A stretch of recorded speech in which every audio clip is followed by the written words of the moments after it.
Thank you for joining us for this exclusive interview. I am Shannon Tiezi, the editor-in-chief at The Diplomat, and I'm very happy to be having a chance to interview today Commodore Jay Tarriela, who is the spokesperson for the West Philippine Sea at the Philippine Coast Guard. Commodore, thank you so much for joining us. Thank you for having me, Shannon. So it's been a little over a week since we saw two separate collisions involving Chinese vessels and Philippine vessels. What has the situation been like near the Second Thomas Shoal since those incidents? Well, just like before, the Philippine Coast Guard still monitored the presence of the China Coast Guard vessels, still patrolling the waters in Second Thomas Shoal.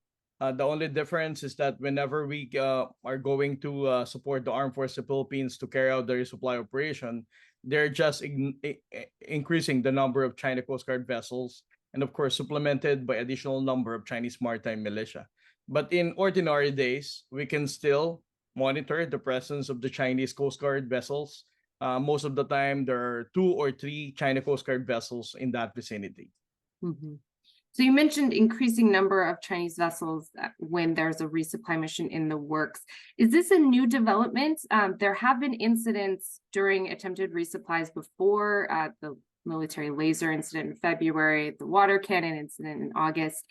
So have you noticed a specific change in Chinese behavior in recent weeks leading up to the collisions? Well, I think the most significant observations that we had for the past resupply operation is that since we started publishing the resupply operation, before they have been relying on monstrous size of China Coast Guard vessels. Most of the size of the vessels are always like more than 100 meters in overall length.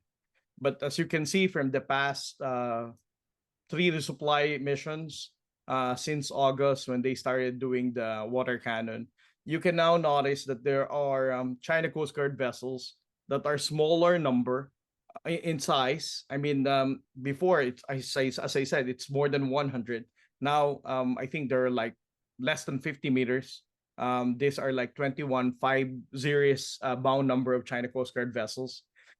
We would like to believe that there are 2 reasons why they are now deploying smaller Coast Guard vessels than before. The first one is because in terms of optics, they probably already understood that it's very difficult to sell their story if they have this, more number of China Coast Guard vessels blocking the resupply. And at the same time, they are so big compared to the 44 meters that we're deploying. The second reason is that this smaller vessels are more maneuverable. Also, in terms of speed, they are faster than the monstrous size of China Coast Guard vessels that they have been deploying. And then the second observation that we notice is that before, it's very difficult for the People's Republic of China to admit that there is an existence of the Chinese maritime militia. Although we have been documenting their presence way back in 2021, that these are not just ordinary Chinese fishing vessels. These are Chinese maritime militia whenever they swarm a particular maritime fisheries in the West Philippine Sea. But in the past months, we can see how active they are now in participating in blocking the resupply missions. Before, they just are being utilized as agents of the People's Republic of China to swarm a particular maritime feature and occupy it. But now they have this active role in supporting the Chinese Coast Guard vessels in preventing the Philippine Coast Guard vessel and their supply boats to reach Ayungin Shoal. Mm-hmm. So we have a number of different actors involved in any of these potential incidents. We obviously have the Philippine Coast Guard, the China Coast Guard is present.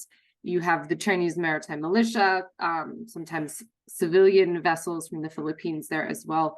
So operationally, is there any potential for communication? What is it like in terms of trying to contact a Chinese vessel and actually speak to a counterpart there? Is that possible?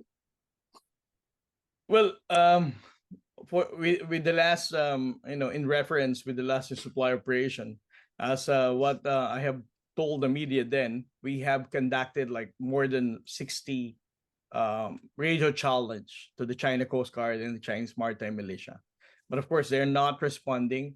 And even if they would respond, it will just be a counter challenge about the presence of the Philippine Coast Guard vessel and claiming that they have full sovereignty over these waters.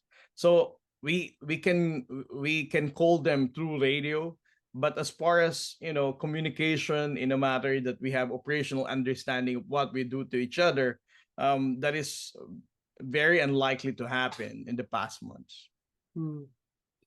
So you've written before about how the Philippine Coast Guard has a new policy of publicizing incidents like this and publicizing what China is doing in the South China Sea.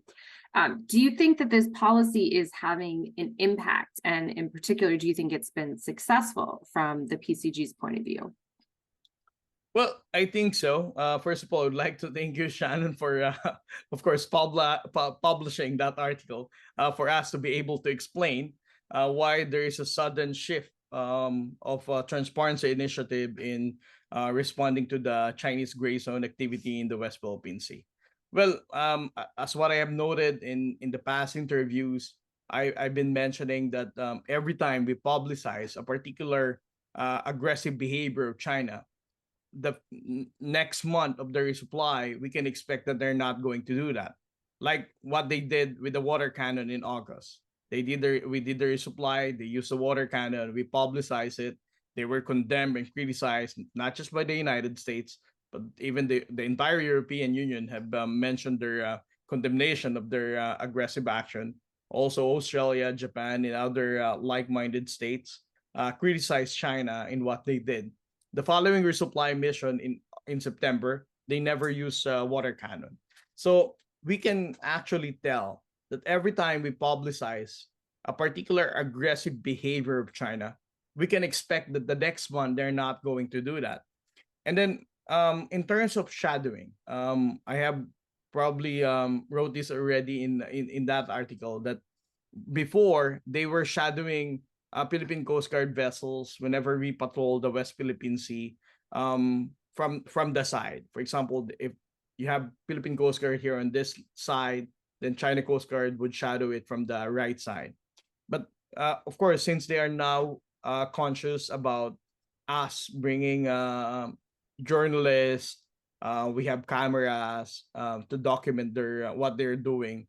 They are now shadowing us from behind. So in short, they're now tailing us from behind. We can notice this kind of operational changes with the China Coast Guard in other areas in the West Philippine Sea, except in Ayungin Shoal, whenever we do the resupply operation. So I would argue that in other parts of the West Philippine Sea, whenever we patrol, there are operational changes because of the transparency initiative, but we cannot see that in the Second Thomas Shoal because, as you know, since we have started publishing this, they have been very aggressive since then. So some analysts have raised concerns that given how assertive China is being in attempting to block resupply, that they may be trying to just seize control and occupy Second Thomas Shoal, Ayungin Shoal for themselves. Is that an assessment that the Philippine Coast Guard is making? Is that a concern that you have? Well, Shannon, before the Philippine Coast Guard, since February, whenever we escort their supply operation, the farthest location of the Coast Guard in doing the escort mission is only at 10 nautical miles. Sometimes we only stay in Sabina Shoal because it was too difficult for us to do that mission. From that moment on, we cannot actually move closer because they have already blocked. Since we did the transparency initiative, although there is still remaining dangerous maneuver, blocking activity from China Coast Guard and the Chinese Maritime Militia, I would argue that we are now getting closer in Ayungin Shoal. Secondly, since we started publishing this aggressive behavior of China, before there are no Filipino fishermen who can fish inside Second Thomas Shoal.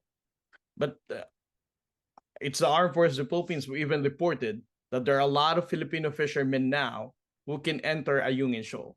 So there's another changes because they know for a fact that if they are going to harass and intimidate Filipino fishermen, they are going to be criticized once again by the international community. So I think with the transparency initiative that we're doing, it's not just the international community support that we are gaining, but we can also see how Chinese government is also modifying its operational behavior in the West Philippine Sea. Well, thank you very much for joining us, Commodore Tarriela. It's very helpful to get the Philippine Coast Guard's perspective on this issue that has captured attention all around the world. Thank you very much, Shannon.